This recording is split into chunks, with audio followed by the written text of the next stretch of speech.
साधना का लक्ष्य बना लेके हमें परमेश्वरमय होना है। महेश्वर जिससे महेश्वर है उसको हम जानते हैं। सासू जिससे सासू है उसको मैं जानती हूँ। बहू जिससे बहू है उसको मैं जानती हूँ। देरानी और जेठानी जिससे देरानी जेठानी दिखे उसको मैं जानती हूँ। ऐसा पक्का करो, आपकी भक्ति यूं चाले। और एक माला घुमाओ, ऐसा विचार करो तो 10 माला घूम गई। ये इतना ऊंचा ज्ञान है। ये रान तो ऐसी है, ये तो वैसी है, लेकिन जिससे दिखती है उसको मैं जानती हूँ। उसके अंदर भी जो देख रहा है उसको भी मैं देखती हूँ, और इसके अंदर भी जो देखता है उसको भी मैं जानती हूँ। चलो होने दो जो होता है। इतनी सरल समझ है। मेरे गुरुजी थे छोटे बालक, तो उनकी दादी माँ उनको गोद में लेके प्यार करती थी, लीलाराम जी को। तो डोकरी होवे तो जरा गोडा दुखे तो बहू हंसे। फिर वो दादी माँ, मेरे गुरु की दादी माँ, मेरे गुरु बालक थे, बोलती देखो ये बहू है मेरी मस्करी कर रही है, लेकिन मेरी मस्करी नहीं, शरीर की मस्करी। वो बोलती है खांसती है, बुढ़ी है, बीमार है। बेटा मैं बीमार नहीं हूं, मैं नहीं खांसती। खांसता है तो गला खांसता है, बीमार है तो शरीर है। मैं तो इसको जानने वाली हूं।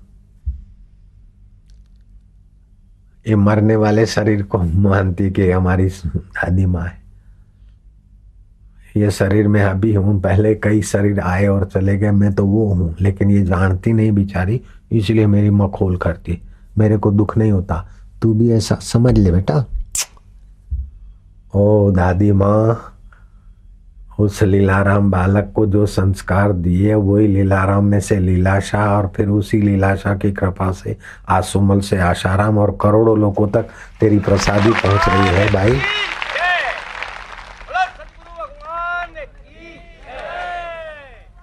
वो मूर्ख लोग तो उस डोकरी को वही बुढ़िया है, डोकरी है, लेकिन वो उसको गुरु का ज्ञान कैसा पच गया। कितनी महान एक एक वृद्धा ने कितना बच्चे को संस्कार डाला, पोते को, और उसके संस्कार से उन्होंने कईयों को दिए और हमको दिए, और हमारे द्वारा कईयों तक पहुंच रहा है। ये भगवान का प्रसाद। कैसा दिव्य प्रभाव है, कितना दिव्य ज्ञान है। इधर उधर की बातें करके अपनी बुद्धि को, जो परमात्मा को पाने की योग्यता है, उसमें कचरा डाल देते। एक बार कोई सेठ आया, हम मां साधना न करे पाएंगे, मैं साधना नहीं कर पाऊंगा, मुझे तो आपकी बस कृपा करके पार कर दो। बुद्ध ने कहा कुछ सेवा भी करो। बोले भंते हुक्म करिए, सब तुम्हारा है।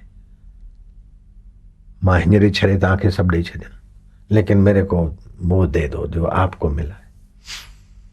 बुद्ध ने कहा अच्छा अभी जाओ, कल मैं तुम्हारे यहां भिक्षा करने को आऊंगा। आप मेरे घर भिक्षा लेंगे? हाय हाय, सेठ गदगद हो गया। पत्नी को कहा, दूसरों को, अच्छी अच्छी वैरायटी बनाने वाली सहेलियों को बुला लो, एक दो हलवाई बुला लिया। भाई संत अपने यहाँ आने वाले, क्या क्या बनाया है। लेकिन सब बना, लेकिन खीर नहीं बनी तो सब अधूरा है। खीर को रस राज कहा है। रसीले भोजनों में रसों का राजा है खीर। लेकिन कई लोग सब्जी भी खाते और खीर भी खाते, वो ठीक नहीं। सब्जी में नमक पड़ता और खीर में दूध है, वो अंदर जाके विकृति होती। तो सेठ ने रस राज बनवाया। जैसे सीता जी की अशोक वाटिका में रावण ने रख ली, तो सीता जी के खाने पीने की चिंता, इंद्र खीर भेजते थे, रसराज, और सीता जी उसी से तृप्त रहती थी। रसराज तैयार किया, बुद्ध आए, भिक्षा पात्र धरा। सेठ फूला न समाता तब मैं ही भिक्षा कराऊंगा बनते को। तो क्या बनाया? तो ये वेराइटियां हैं। बोले अच्छा वो रसराज ही दे दो, मतलब खीर दे दो। तुम आगे क्या? बुद्ध ने तो सेठ बोलता है महाराज ये तो गोबर से भरा है, इसको पहले खाली करे। बोले नहीं नहीं, खाली क्यों करे, इसी में डालो भिक्षा। बोले महाराज ये आपके काम में नहीं आएगी, मेरी खीर बिगड़ जाएगी। आपको तो सब वैरायटियां आपकी, लेकिन इस तुम्बा को पहले इसको गोबर निकालना पड़ेगा, फिर धोना पड़ेगा, उसके बाद रसराज इसमें आएगा। बोले तेरे 4 पैसे का रसराज देने के लिए तू गोबर निकलवा के फिर देना चाहता है, तो अब तेरे में दुनियादारी का इतना गोबर भरा है, तो मैं अपना रसराज ब्रह्म ज्ञान कैसे डालूंगा, कैसे रहेगा।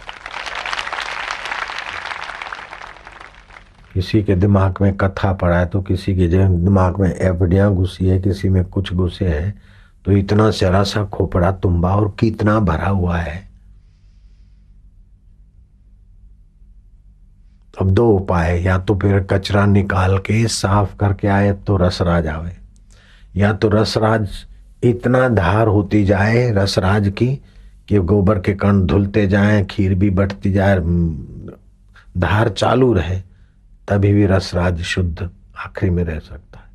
या तो खूब सत्संग की रसराज पढ़ता रहे गोबर कम होता रहे, या तो इनकी वासनाओं को छोड़ के एकांत में रह के ध्यान प्राणायाम करके ये कचरा निकाल दे और फिर सत्संग का रसराज ले।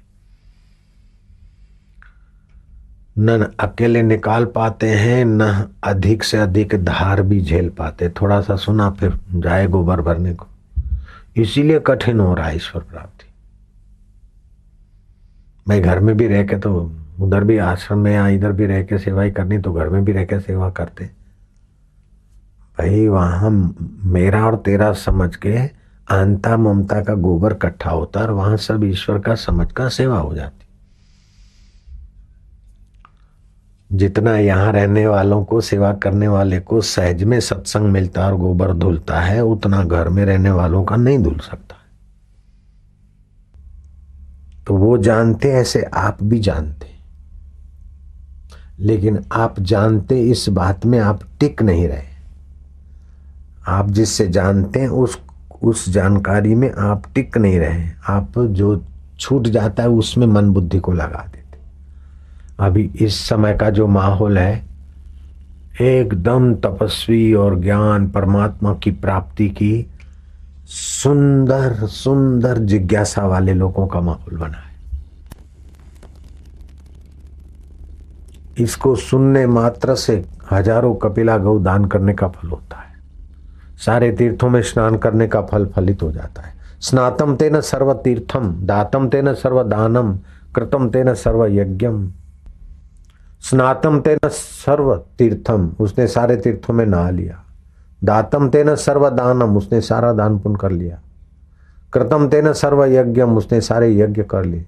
ये न क्षणम मन ब्रह्म विचारे स्थिरम। तो पतियों का पति कौन है? वो आत्मा ब्रह्म है। देवों का देव कौन है? कि वही आत्मा ब्रह्म है। ईश्वरों का ईश्वर कौन है? कि ब्रह्मा में भी अगर वो चैतन्य ईश्वर नहीं है तो ब्रह्मा जी सृष्टि कैसे करेंगे? विष्णु भी वो चैतन्य स्वरूप नहीं हो तो पालन कैसे करेंगे? तो विष्णु, ब्रह्मा, महेश, ये सब का जो आत्मा है वो मेरा आत्मा बन के बैठा है। मैं उसको जानता हूं।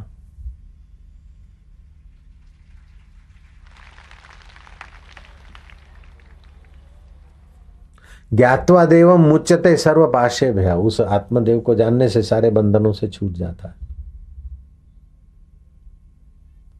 बस उसको जानने की ललक हो, उसके लिए तड़प हो। बस 3 घंटे 1 पहर ओमकार का जप करे शांति से। 1 पहर उसी ऐसे सत्संग के विचारों का ध्यान, शांति। 1 पहर शास्त्रों का अध्ययन करे। 1 पहर सत्पुरुष की सेवा करे। परमात्मा साक्षात्कार हो जाए। जो छोड़ के मरना है उसके पीछे मरे जा रहे हैं, और जो कभी छूटे नहीं उसको पाने की ललक नहीं। मंदा मंद मतया, मति मंद हो गई। इतना हेत हराम से उतना हरि से होए, क कबीर वादास का पला न पकड़े कोई।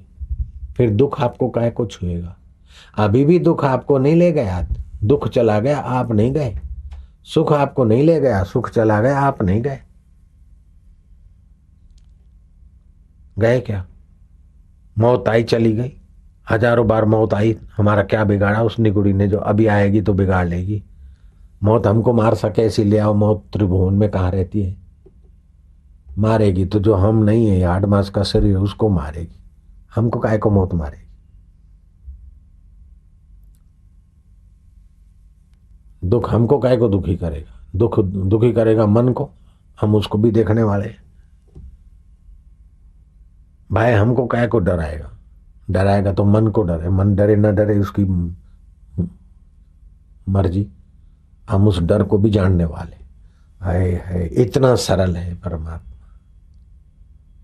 पतियों का पति इतना आसान है, देवों का देव इतना आसान है, ईश्वरों का ईश्वर इतना आसान है। हे राम जी, फूल पत्ते और टहनी मसलने में तो परिश्रम है, उस आत्मदेव को जानने में क्या परिश्रम? लेकिन उल्टा जान बैठे उसको निकालने के लिए प्रणव का जप है, साधना है, सत्संग है, गुरु सेवा है।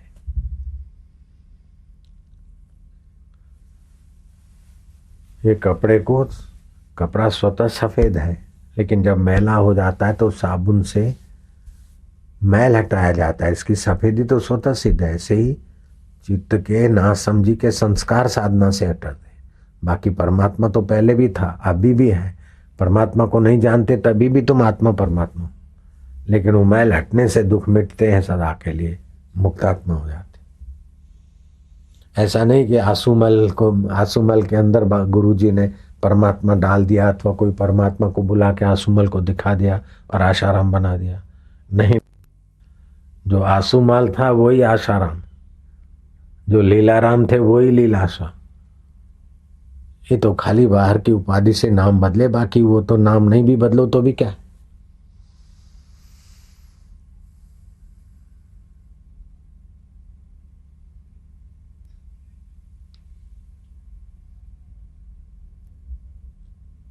मुझे मेरे प्रभु तत्व का मालूम न था, ना हक हक से जुदा था, मुझे मालूम न था।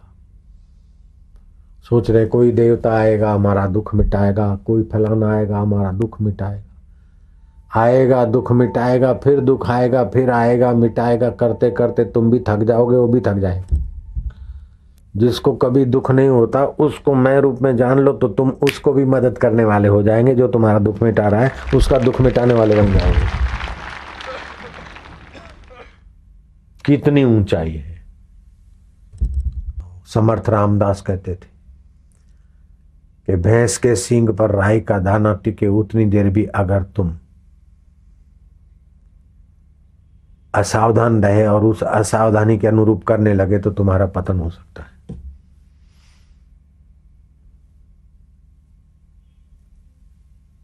इसलिए सतत सजगता रहे, सावधानी रहे।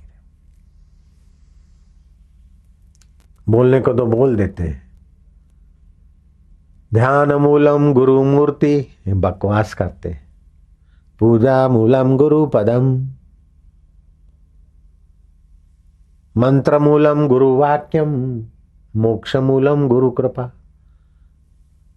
अगर इसका अमल करे तो परमात्मा साक्षात्कार नहीं हो जाए। ये तो बकवास है। चलो दूसरा बकवास करे इससे तो शास्त्रीय बकवास, कुछ न कुछ तो पुण्य ही होगी। ध्यान मूलम गुरु मूर्ति, एकलव्य ने गुरु मूर्ति गारे की बनाई, सीधा आबहू फोटो नहीं था के मेरा का, गारे की मूर्ति बनाई मिट्टी की। अरे एक टक एकलव्य भील, एक टक ध्यान मूलम गुरु मूर्ति में ऐसा आगे बढ़ गया कि धनुर्विद्या में अर्जुन को भी पछाड़ दिया। पूजा मूलम गुरु पदम, मंत्र मूलम गुरु वाक्यम। आप क्या कर रहे हैं? गुरु के वाक्य को मंत्र मूल बना रहे हैं कि वासना मूलम अहम वाक्यम, वासना मूलम अहम निर्णयम। अरे वासना अपन नहीं मिटा सकते, इसीलिए गुरु के शरण आए, हमारी वासना मिटे। लेकिन अपन ऐसे चालबाज बन जाते कि अपनी वासना के अनुसार गुरु से सम्मति ले लो।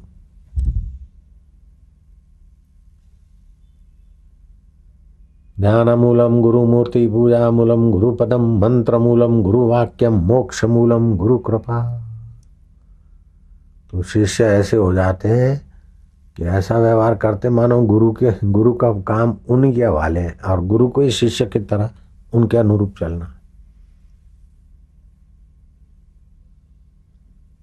कई लोग कपट करके बेईमानी करके अपने अपने गुरुओं को ऐसे घुमाते रहते चलाते रहते कि तौबा।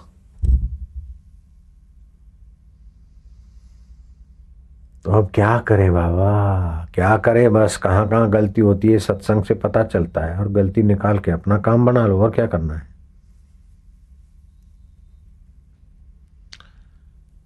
मूढ़ मनुष्य एक ही जन्म की गलतियों को बढ़ा के 84 लाख जन्मों की नरक यात्रा कर लेता है और बुद्धिमान 84 लाख जन्मों के संस्कारों को मिटा के अपने परब्रह्म परमात्मा की यात्रा कर लेता है।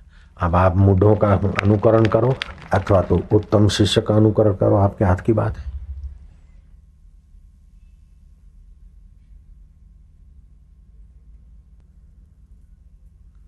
शास्त्र कहते हैं मूर्ख हृदय न चेत यद्यपि गुरु मिले बिरंची सम। जो मूर्ख है और मूर्खता छोड़ना नहीं चाहता उसको ब्रह्मा जी जैसा गुरु मिले तो भी फायदा नहीं उठाता। ब्रह्म ज्ञानी ब्रह्मा स्वरूप। मूर्ख हृदय न चेत यद्यपि गुरु मिले बिरंची सम। तो भगवान को प्रार्थना करे कि भगवान सतबुद्धि दे। चाणक्य जी वो यही बोलते थे, तू मेरा धन छीन लेना, मेरे गहने गांठे छीन लेना, मेरा मकान और सर्वस्व छीन लेना, लेकिन प्रभु मेरे से सद्बुद्धि मत छीनी।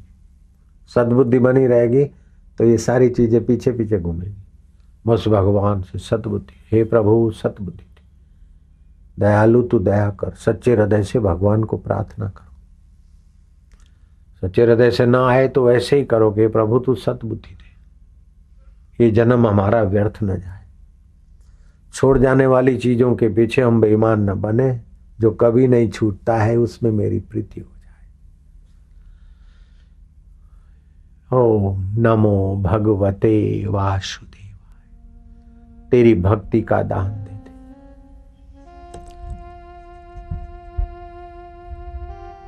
अस्तो मां सत गमाया, हमें असत्य से बचाकर तेरी सत्य प्रीति दे दे। तमसो मां ज्योतिर्गमया, हमें अंधकार से बचाकर आत्म ज्योति जगाने की दिशा दे दे प्रभु। मृत्यु और माम अमृतम गमाया, हमें जन्म मरण से बचाकर अपने अमृत आत्म स्वरूप में जगा दे प्रभु। हे माधव, हे गोविंदा, हे प्रभु, हे रामा, हे श्यामा, हे हरि,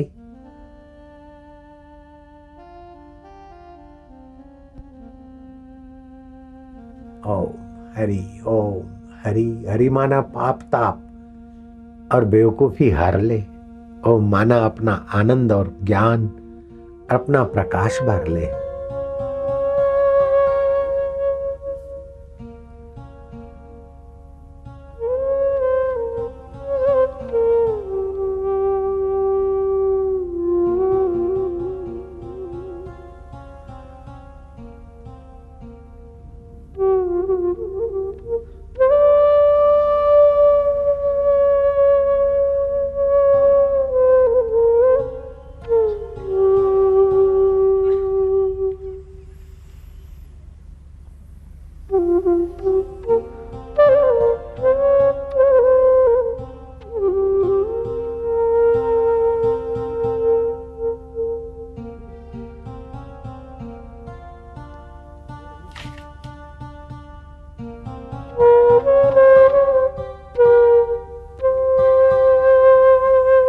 गहरी शांति।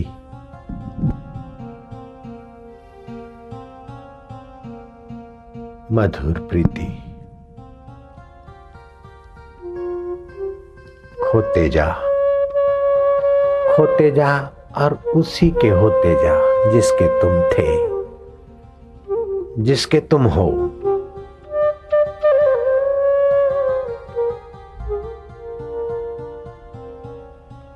जिसके तुम रहोगे।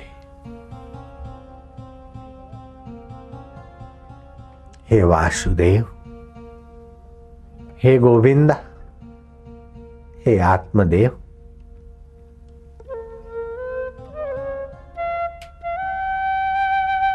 ओम हरि अच्युत प्रभो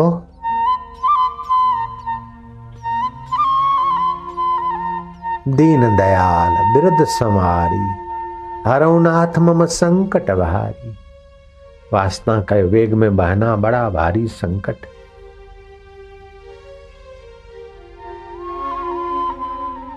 और तेरी प्रीति में बहना बड़ा भारी शुभ घड़ी है, शुभ दिन। तेरे नित्य नवीन रस में छलकना ये बड़ी रहमत है तेरी, और वासना में बहते जाना नाली में बड़े भारी संकट की घड़ी है। कह हनुमंत विपत्ति प्रभु सोई, जब तब भजन सुमरन न होई।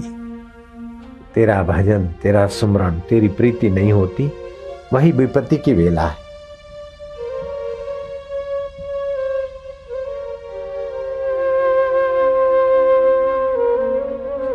मंगल घड़ियां है कि प्रभु के सुमरन में शांति मिल रही, प्रभु के ज्ञान में हम डूब रहे।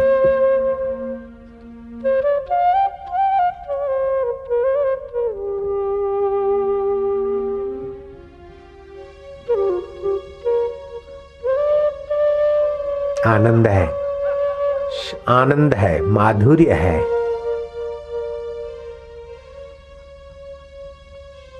अंतर आत्मा में विश्रांति है।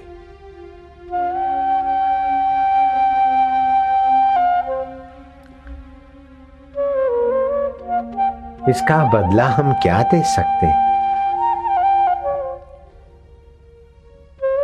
अगर ऐसे हितैषी गुरु के ऋण को चुकाने बैठे तो हमारी ये संपत्ति कोई माना नहीं रखती, लेकिन ऐसे गुरु से अगर विश्वासघात करे तो हमारे पाप का भी कोई अंत नहीं।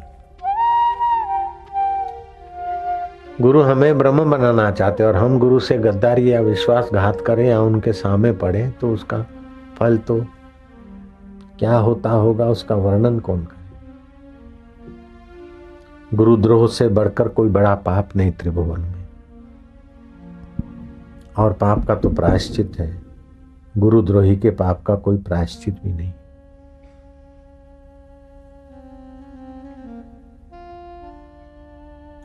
गुरु से द्रोह करे और आराम से नींद आ रही है तो कितना हृदय अपवित्र हो गया। जो गुरु हमारे जन्म जन्म के पाप ताप मिटाकर हमको ईश्वर का रंग लगाना चाहते, उस गुरु से भी गद्दारी और द्रोह करने वाले को आराम से नींद आती तो कितना अंतःकरण मलिन है।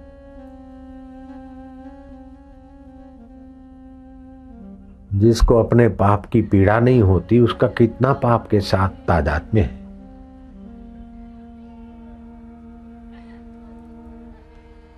अपना कपट जिसको दिखता नहीं वो कपट के साथ कितना ओतप्रोत हो जाता है। अगर अपनी गलती और अपना पाप दिखता है तो शुक्र मनाओ कि कुछ भगवान की कृपा है। अगर अपनी गलती और पाप दिखता ही नहीं तो सिर पछाड़ो कि कितनी शैतान की माया जाल में फंस गया। सफाई तो कोई भी मार देगा, गुंडा भी सफाई मार देता है, डाकू भी सफाई मार देता है, कि इसीलिए हमको डाका डालना पड़ता है। बचाव के लिए सफाई मारने वाली बुद्धि तो 3 पत्ते वालों के पास भी होती है, चीटरों के पास होती है, लेकिन वो चीटर दूसरों को क्या चीटिंग करते हैं, अपने को ही चीटिंग कर रहे हैं अपने कर्मों के कारण। भगवान को सच्चे हृदय से प्रार्थना करो कि प्रभु मेरे दिल में तेरी प्रीति जगे, ऐसे ही कर्म हो।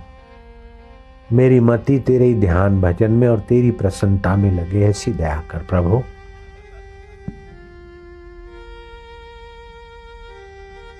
ओम ओम ओम नारायण नारायण नारायण, हरि हरि हरि हरि हरि।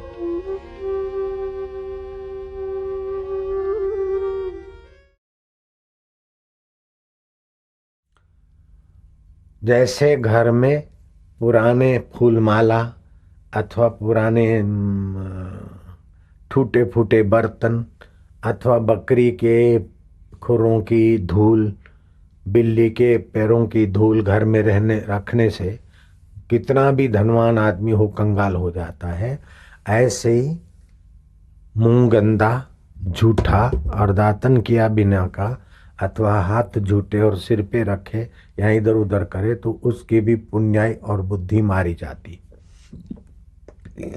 सुबह नींद में से उठे तो शरीर को बराबर खींचे। बिल्ली और कुत्ता जब नींद में से उठता है तो शरीर को कितना बढ़िया खींचता है। तो और जानवर तो कभी कभार बीमार पड़े और मनुष्य खूब बीमार पड़ता है, और बिल्ली कुत्ता जल्दी बीमार नहीं पड़ते और सबसे ज़्यादा सक्रिय होते हैं, एक्टिव होते हैं, क्योंकि सुबह नींद में से उठते तो शरीर को खींचते, आलस निकालते, तो अपनी आत्मा की शक्ति विशेष ले आते हैं, इसलिए वे ज़्यादा चपल होते हैं। तो आप भी नींद में से उठो तो शरीर को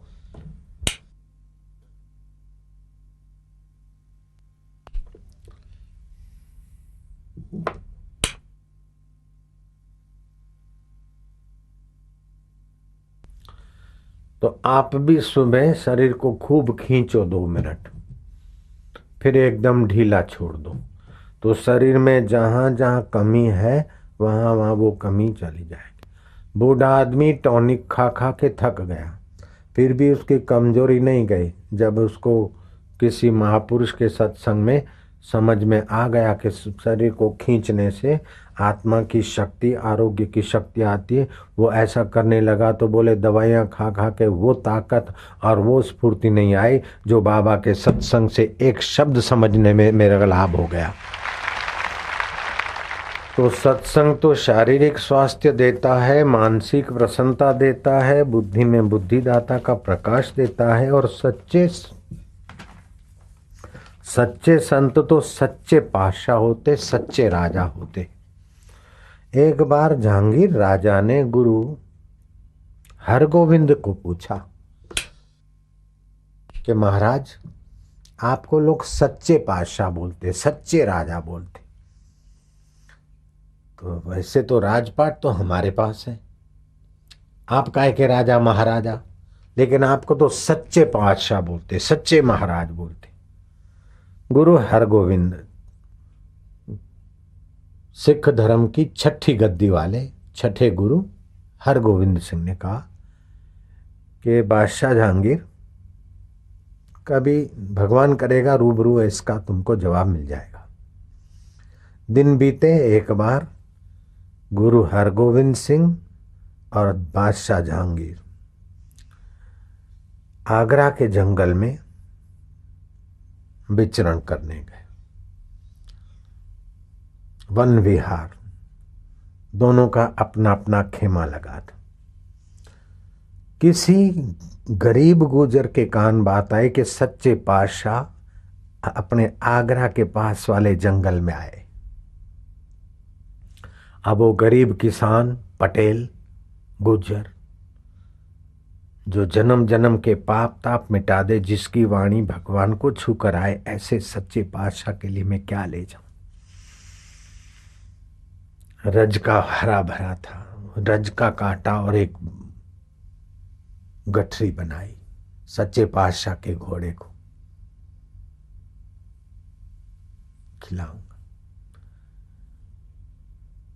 दूसरा जो कुछ कंदमूल था वो भी उसमें डाल दिया। वो चलते चलते खेमे के नजीक आया। बोले सच्चे पातशाह। तो जहांगीर के आदमियों ने कहा कि क्या है। बोले मुझे मिलना है, मुझे दर्शन करना है, मुझे सच्चे पातशाह को मत्था टेकना है। बोले सच्चे पातशाह को मत्था टेकना है, लेकिन ये तेरे घास का बंडल क्या ले आया है, ये बाहर छोड़। बोले नहीं, मेरे सच्चे पातशाह दे जो सेवा करता है उस सेवक दी सेवा हो जाए। घोड़ा सेवा करता है, मेरे सच्चे पातशाह के सेवक की सेवा तो कर ला। सच्चे पातशाह की सेवा तो मेरे नसीब में होगी तब होगी, सेवक के सेवा कर ला।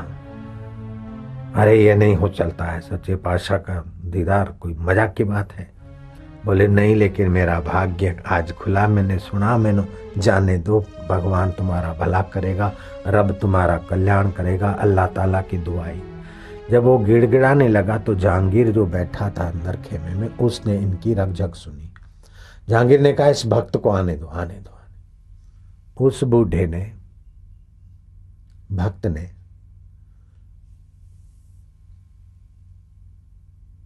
हरगोविंद साहब को देखा नहीं था, तो उसने तो जहांगीर को ही हरगोविंद साहब समझा।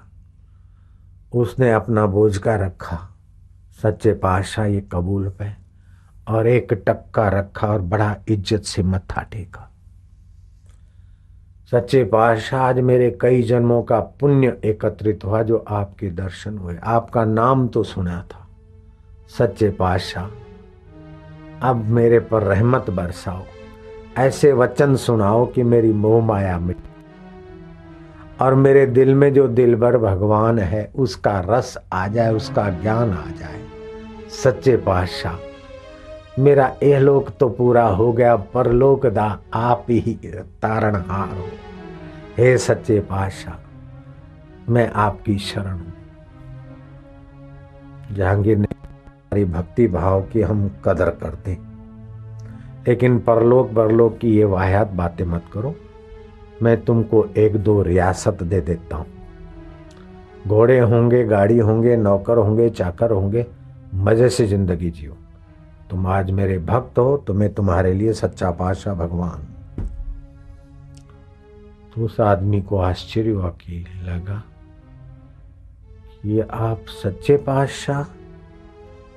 बोले हाँ, मैं जहांगीर सच्चा पातशाह, कई रियासतों का दाता मालिक हूं, सारा सुख सुविधाएं आनंद मौज मैं खुदा का खास सच्चा पातशाह भेजा हुआ हूं।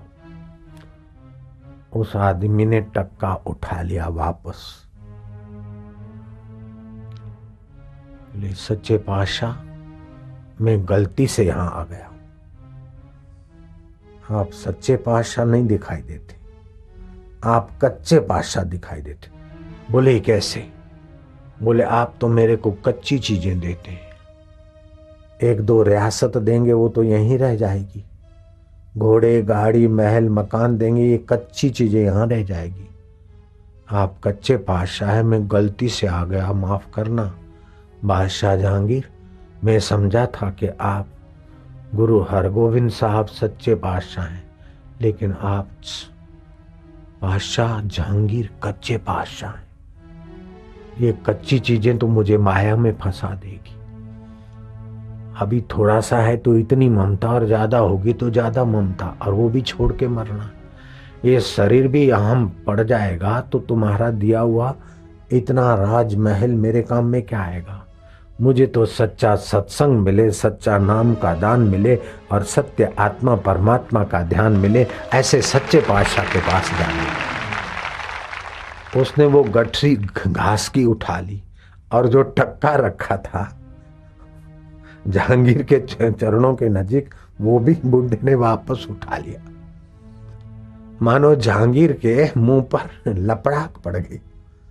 जहांगीर समझाता कि मैं ही सच्चा पातशाह हूं, लेकिन वो किसान जानता है कि जो सत्य स्वरूप परमात्मा का सुख दे, सत्य स्वरूप परमात्मा का ज्ञान दे, सत्य स्वरूप परमात्मा के नाम जपने की रीत बताए, और सत्य स्वरूप परमात्मा के आनंद में दिल को सराबोर कर दे, वही सच्चे पातशाह, सच्चे सदगुरु, सच्चे तारणहार होते हैं।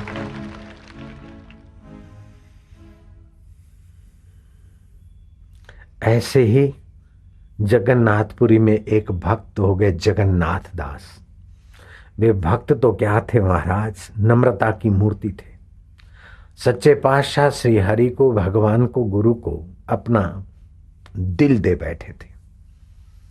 भक्त जगन्नाथ सुबह उठते, शरीर को खींचते, ढीला छोड़ते, थोड़ी देर शांत बैठते, दातुन आदि करते। जो पेस्ट करते हैं उनके दांत 50 साल 45 साल में खराब हो जाते हैं, और बहुत सारी दवाइयां करते करते अंत में दांतों के मरीज बने रहते।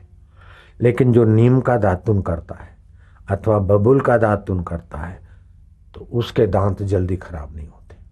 मेरे गुरुजी 93 साल के थे, उनके दांत ठीक थे, और मैं पेस्ट करता था तो मेरे दांत खराब हो गए। पेस्ट फिर सावधान हो गया और ब्रश करना पेस्ट करना छोड़ दिया।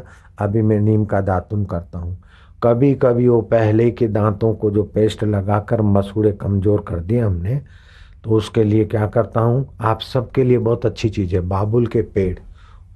एक होता है देसी बाबुल, दूसरा होता है विलायती बाबुल। तो जो देसी बाबुल होता है उसकी फली होती है बड़ी बड़ी, वो फली अभी सीजन है, गिरती होगी खेतों में, वो फली इकट्ठी कर लो, उसको अच्छी तरह से लोहे के बर्तन में अच्छी तरह से सेक दो, काली कर दो। फिर उसको कूट के पाउडर बना दो, थोड़ा सा सिंदूर नमक आदि डाल दो। वो अगर रगड़ते हो तो दांतों में कितने भी अंबार जाते, खारा खट्टा खाते ना, तो दांत कैसे हो, वो एक दिन में ही ठीक हो जाते, मसूड़े मजबूत हो जाते, दांतों की कमजोरी दूर हो जाती। हजारों लाखों रुपए की डेंटिस्टों की अंग्रेजी दवाएं उसके आगे कोई माना नहीं रखती। ऐसी चीजें तो आपके खेत खली में खूब पड़ी। बबुल के पेड़ तो बहुत है और उसकी फलियां भी बहुत है। वो फलियां ली और उसको अच्छी तरह से सेक दी, काली जैसी कर दी, और फिर कूट दिया, पाउडर हो गया। बस दांतों की कोई भी बीमारी हो यूं जाती। कभी भी दांत ऐसा वैसा कभी मेरे को होता है तो मैं जरा सा वो पाउडर रखता हूँ, रगड़ देता हूँ, बस महीना 2 महीना छुट्टी। अगर 2-4 दिन लगातार रगड़ूं तो सदा के लिए अच्छा हो जाए। तो ये तो बाबुल की फलियां तो तुम्हारे दांतों के रोगों को मिटाएगी, लेकिन सत्संग का फल तो तुम्हारे 84 लाख जन्मों की पीड़ाओं को मिटाता है। इसलिए वो सत्संग देने वाले सच्चे पातशाह का ज्ञान अपने जीवन में जगन्नाथ को था, जगन्नाथ दास को।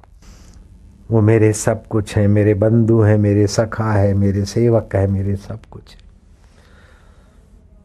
वो भक्त जगन्नाथ बूढ़े हुए, उनको शरीर की स्थिति होती है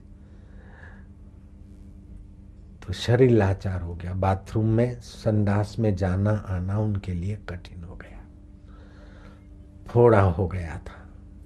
पड़े रहते थे ऊपर के मंजिले में, जो मकान था उनका, अकेले। तो फोड़ा, और फिर कभी रात सवेर देर सवेर रात को उठना पड़े तो लगता कि कोई सेवक भी नहीं है, बेटा भी कहाँ बाहर कहाँ, क्या वो तो संत बन गए थे, बेटा बेटी तो क्या है, बेटा भी तू है, पिता भी तू है, सब तू है। एक लड़का आता और उनका हाथ पकड़ के उनको संडास में ले जाता, शौचालय में, फिर उनको हाजत वाजत हो जाती, स्नान कराता, कपड़े बदलवाता और सुला देता, भोजन करा देता। जब तक फोड़ा था तब तक वो लड़का आता और सेवा करता। एक दिन पूछा कि बेटे तुम कहाँ से आते हो? बोले मैं कहीं से भी आ सकता हूँ। ऐसा कैसे बेटे, तुम किसके बेटे हो? बोले जो मुझे अपना बेटा बनाता है मैं बेटा, और जो मुझे सखा बनाता है उसका मैं सखा, जो मुझे जैसा मानता है उसके लिए मैं वैसा। भक्त जगन्नाथ रोमांचित हो गए, प्रभु प्रभु आप ही, हे मेरे जगन्नाथ, हे मेरे सच्चे प्रभु, आप अगर आप इतनी सेवा चाकरी करते हो, इससे मेरा फोड़ा ही मिटा देते तो आपके लिए क्या कठिन था कि आप इतनी कठिन सेवा करते हो। भगवान ने कहा जगन्नाथ दास, फोड़ा तुम्हारे प्रारब्ध वेग से खान पान की जुआनी में खट्टा खारा खाया, उस बदपरहेजी के कारण प्रकृति का नियम है। तो प्रारब्ध और प्रकृति के नियम को पालन करने के लिए तो मैं रामा अवतार में हाय सीते हाय लक्ष्मण करता हूं। ऐसे अब तुम्हारी भक्ति से बंधकर मैं तुम्हारा सेवक होकर आया, इसमें क्या बड़ी बात है। तो नंगे पैर गरीब गुरबे यात्री जो पंचकोशी यात्रा करते हैं, धरती आग उगल रही है और सूर्य भी अब न तपूं तो कब तपूं, ऐसे भी चरणों के नीचे तपन, सिर पर तपन, लेकिन हृदय में आस्था है और सिर पर सामान की गठरी है और आंखों में चमक है और होठों में मुस्कान है। ये सच्चिदानंद परमात्मा की भक्ति का, सच्चे पातशाह का तो प्रसाद है। भगवान बोलते प्रसादे सर्व दुखा नाम। आप भगवत रस का प्रसाद पाइए। भगवान मेरे सच्चे हैं, शरीर मिथ्या है लेकिन मेरा प्रभु तू सत्य है। दुख मिथ्या है, पहले नहीं था बाद में नहीं रहेगा, लेकिन दुख को जानने वाला तू पहले था, अभी है, बाद में रहेगा। तू सच्चा बादशाह है। जहां हम भोगी बने वहां शक्तिहीन हुए, जिसमें सुख माना था हम उसी के अधीन हुए। साध संग मिली सच्चे पातशाह तेरी भक्ति की धारा मिली।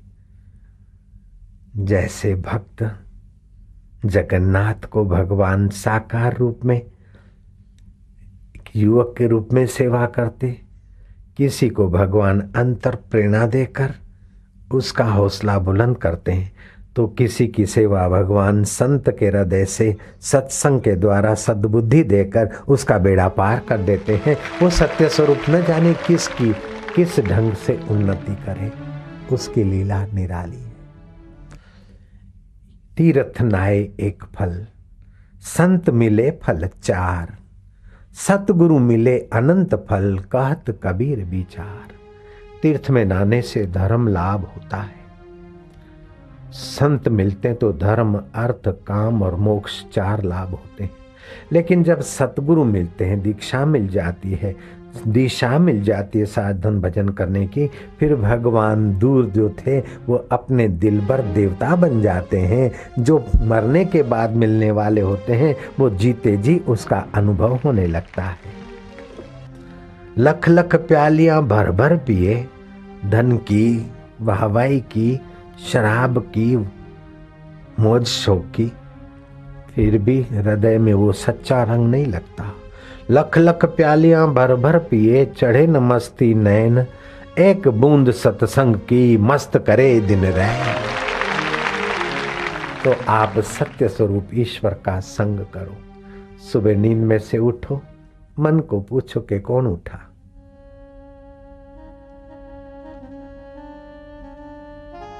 शरीर तो जड़ है और आत्मा अमर है।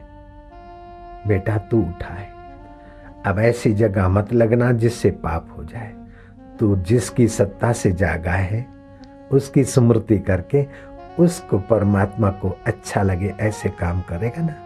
प्रभु मेरे मन को संभालना, प्रभु मैं तुम्हारा हूं, मेरे गोविंद, मेरे गोपाला, मेरे भोला, मेरे प्रभु, मैं तुम्हारा हूं ना, तुम्हारा हूं ना। प्रभु बोलो ना, बोलो ना।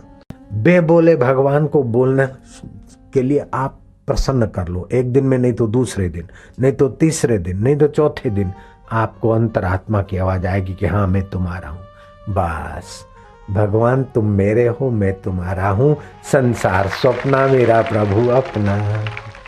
एक बार बेबोले भगवान को बोलते कर डालोगे 2, 4, 5 दिन में, फिर तो तुमको जो आनंद आएगा, जो रस आएगा, गजब का आएगा।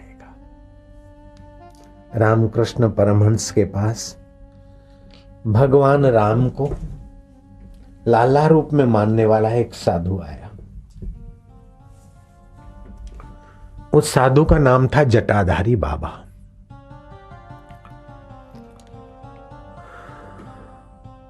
रामलाला की पूजा संवत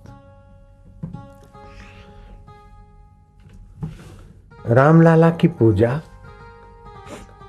वो भगवान मानकर नहीं करता था। जटाधारी बाबा रामलाला को अपना लाला मानता था, अपना बेटा मानता था।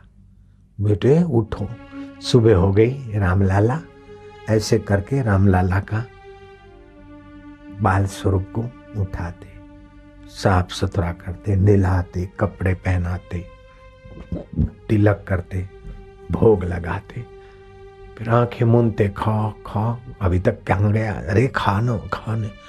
तो उनकी ऐसी भावना की दृढ़ता से रामलाला प्रकट होकर उनका भोजन खाते और दिन भर फिर दोपहर को भोजन करते, फिर रामलाला को बुलाते और रामलाला बालक रूप में भोजन करते।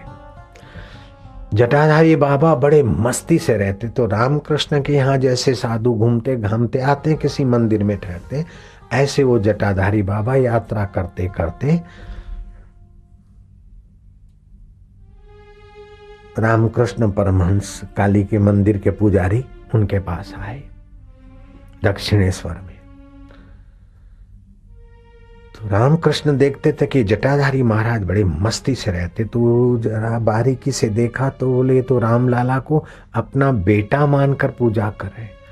भगवान दास्य भाव से भी रिझ जाते हैं, सखा भाव से भी रिझ जाते हैं, वात्सल्य भाव से भी रिझ जाते हैं, प्रेमा भक्ति से भी रिझ जाते हैं। आप किसी भी भाव से भगवान को रिझा लो, वो रिझने को तैयार मिलते हैं। बस रिझाने की तत्परता हो जाए, बेड़ा पार हो जाए। आप कितना पढ़े लिखे उसकी कोई जरूरत नहीं है। आपके पास पैसा ज्यादा है या कम है इसकी कोई जरूरत नहीं है। आप कम पढ़े लिखे हैं कि ज्यादा, इसकी कोई जरूरत नहीं। बस आप भगवान को अपना मान लीजिए। आप उसको पिता मानते हैं, ये कोई जरूरत नहीं। आप उसको माता माने, इसका कोई आग्रह नहीं। उनको आप सखा माने, बंधु माने, पुत्र माने, उनको शिष्य मानने वालों ने गुरु रूप में होकर भी उनसे फायदा उठाया है। भगवान को किसी रूप में भी आप मानो।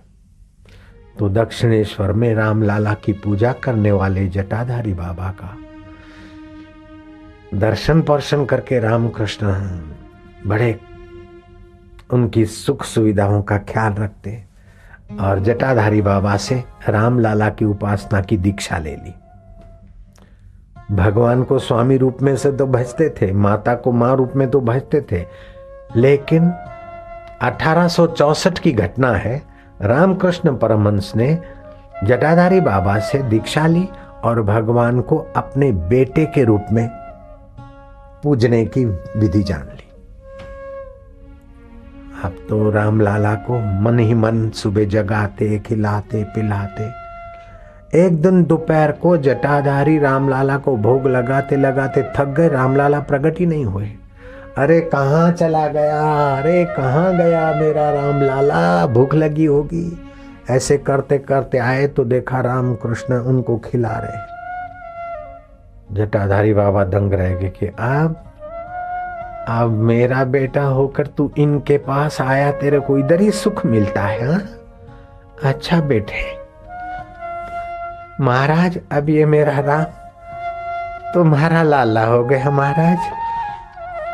ये इनका मूर्ति और ये खुद मैं आपको सौंपता हूं। जटाधारी को महसूस हुआ कि रोम रोम में सबके हृदय में बसा है और जिस भाव से चाहो उस भाव से वो मेरा प्रभु पुत्र होने को भी तैयार है, सेवक होने को भी तैयार है। अर्जुन का रथ चलाने वाला और शबरी का बेर खाने वाला, सूरदास को प्रेरणा देने वाला और धन्ना जाट के पत्थर से प्रकट होने वाला, जनक के दिल में प्रकट होने वाला, रामकृष्ण के लिए काली के रूप में प्रकट होने वाला वो लाला भी बेटे के रूप में यही प्रकट है। बेटे खा भर पेट खा मेरे लाला।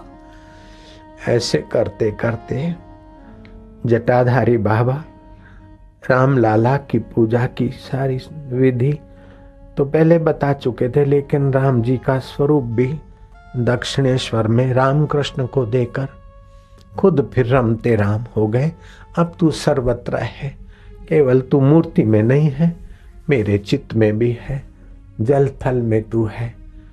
तेरी सत्ता से आंखें देखती, तेरी सत्ता से जीभ चखती है, तेरी सत्ता से दिल धड़कने लेता है, तेरी सत्ता से स्वप्ने आते, प्रभात के स्वप्ने आते, वे सच्चे पड़ते हैं अगर नींद ना करे तो। दूसरे अर्ध स्वप्ने आते, कुछ आंशिक सच्चे पड़ते। तीसरे चिंताजन्य आते हैं, वे झूठे होते। चौथे रोगों के द्वारा स्वप्ने आते, वे भी झूठे होते। लेकिन झूठे और सच्चों को जानने वाला तू तो मेरा रामा, मेरा श्यामा, मेरा प्रभु। हरे राम राम राम हरे हरे, हरे कृष्ण कृष्ण कृष्ण हरे हरे।